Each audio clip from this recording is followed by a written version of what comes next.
El nombre más antiguo que se le dio a María fue la Nueva Eva, desde finales del siglo I. Hablando de una de las devociones que tiene más tiempo, más conocido y más venerado, es Nuestra Señora de los Dolores.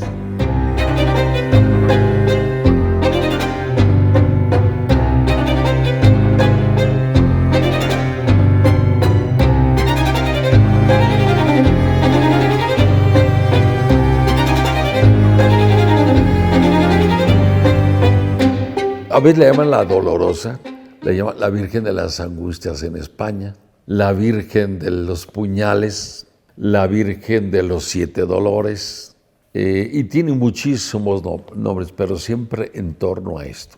Y en México la iglesia comenzó a darle un lugar litúrgico el viernes antes de Domingo de Ramos.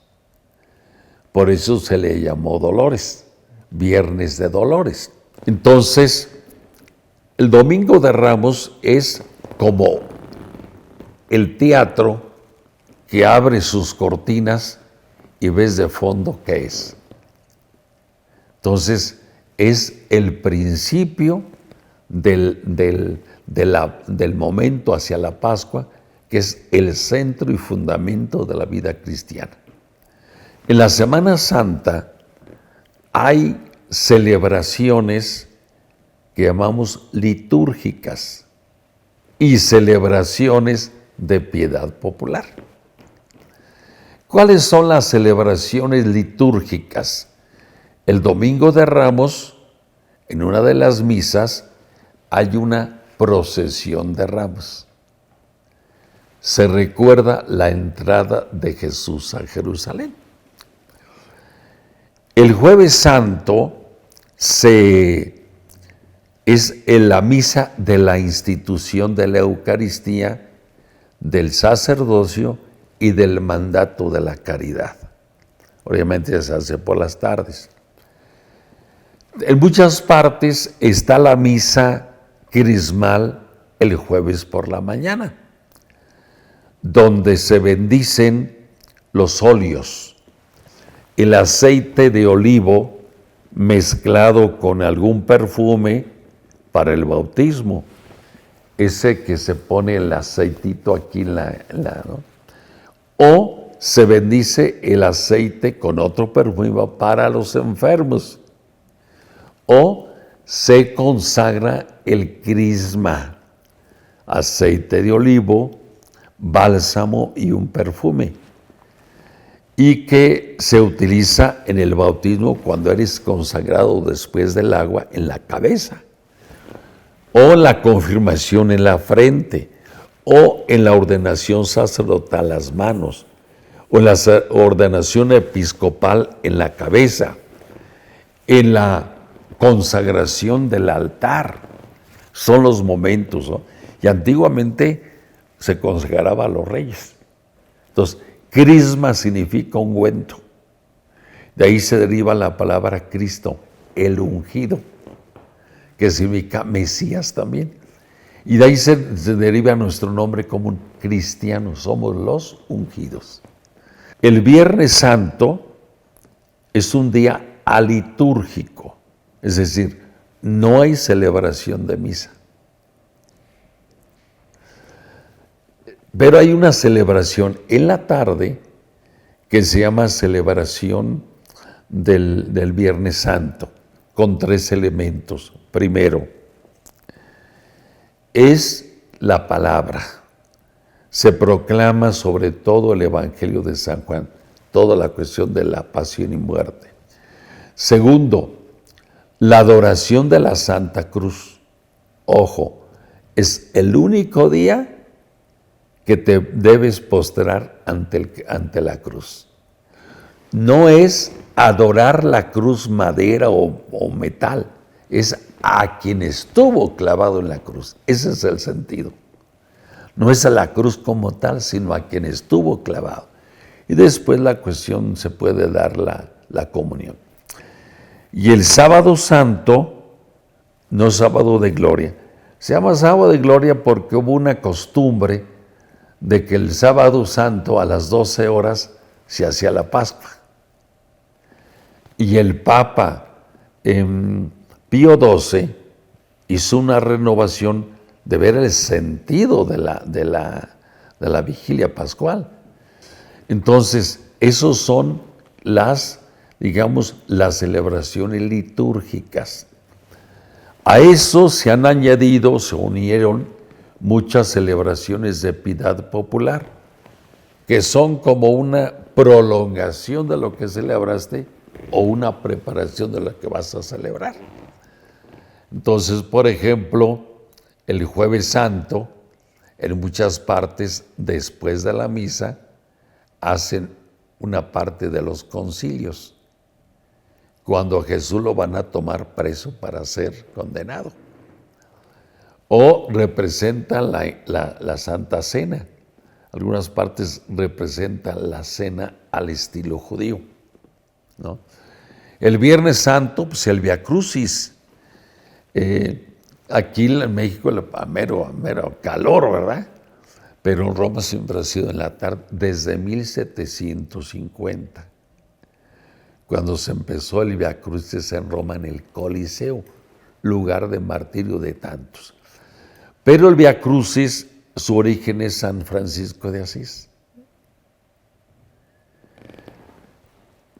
A tal grado que llegó el momento en 1150 que se quedan 14 estaciones, porque era más. Pero es un recorrido, como no se podía ir a Jerusalén, en los templos o los atrios se empezó a esta costumbre. Y tiene el rezo del Via Crucis, tiene un sentido tal que puedes ganar hasta la indulgencia plenaria. Claro, con las condiciones, ¿no? Juan Pablo II sustituyó 3 estaciones que no aparecen en la Biblia, pero sí en la tradición. Las cambió por otros pasajes. Hay quien ha hecho de los 4 evangelios un Via Crucis, según San Mateo, según San Marcos, según San Lucas, según con fragmentos de la pasión y muerte de Jesús. Pero también hay donde se tiene la costumbre del sermón de las 7 palabras, el testamento espiritual de Jesús, o las 3 caíditas. Me acuerdo que un pueblo decía, pero vamos a las 3 caíditas.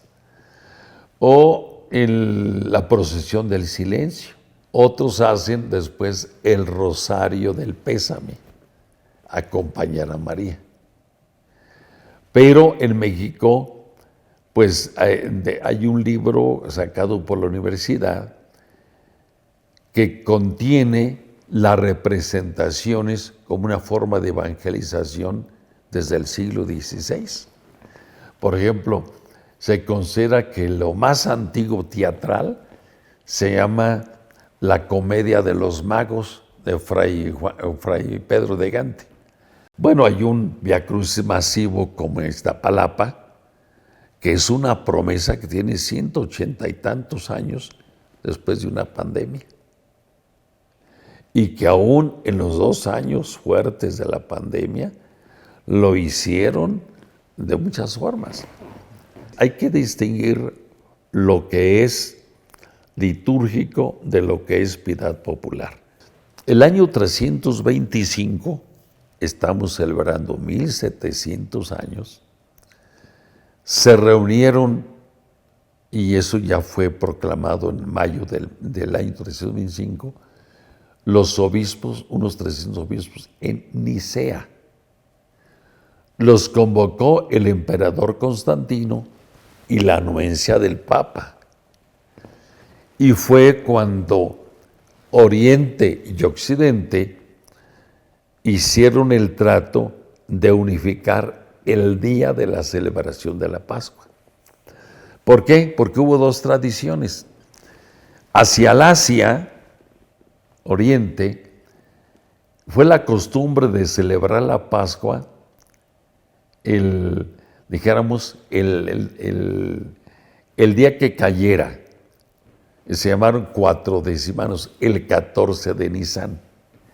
Mientras que en Occidente, en Roma, al norte de Egipto, se celebraba en la luna llena de primavera. Entonces acordaron celebrar la Pascua el domingo siguiente a la luna llena de primavera. Esa es la clave. Es una fiesta lunar. Lo importante es celebrar un hecho histórico, aunque sea una fecha convencional. Pero eso es lo que se celebra entonces. Si ustedes ven ya el Viernes Santo, ya es luna llena. Esa es la clave. ¿Por qué? Porque fue cuando salen los judíos de Egipto, la luna llena de primavera. En la Cuaresma hay 2 lunas llenas, pero la de primavera, es decir, después del 20 o 21 de marzo, esa es la clave. Cuando llegó Cortés, clavó la cruz en Veracruz, en Puerto de la Antigua, Veracruz, verdadera cruz, el 22 de abril de 1519, Viernes Santo. Entonces, hay toda esa relación. Así que esto es lo que lo celebremos, ¿no? Que nos demos oportunidad de hacerlo. Ya de ahí pues vienen muchas costumbres, el famoso altar de Dolores, que eran cosas maravillosas. Y son todavía donde a veces lo hacen, ¿no? Yo me acuerdo uno de chiquillo, ¿verdad? Que empezaba a tal fecha, tenías que sembrar los granitos de trigo para que estuviesen el Jueves Santo o el Viernes Santo o desde otra parte ya. O sea, un montón de cosas. El agua de sabor, los fragmentos de papel picado, muchas cosas. Entonces, es una de las devociones más populares, más antiguas de México y que en muchas partes pues ha significado mucho. Muchas de las tradiciones que tenían nuestros antiguos, los religiosos a veces las cristianizaron. O sea, no quitaron nada. Y es que el Evangelio tiene tanta fuerza que se puede incrustar en cualquier cultura.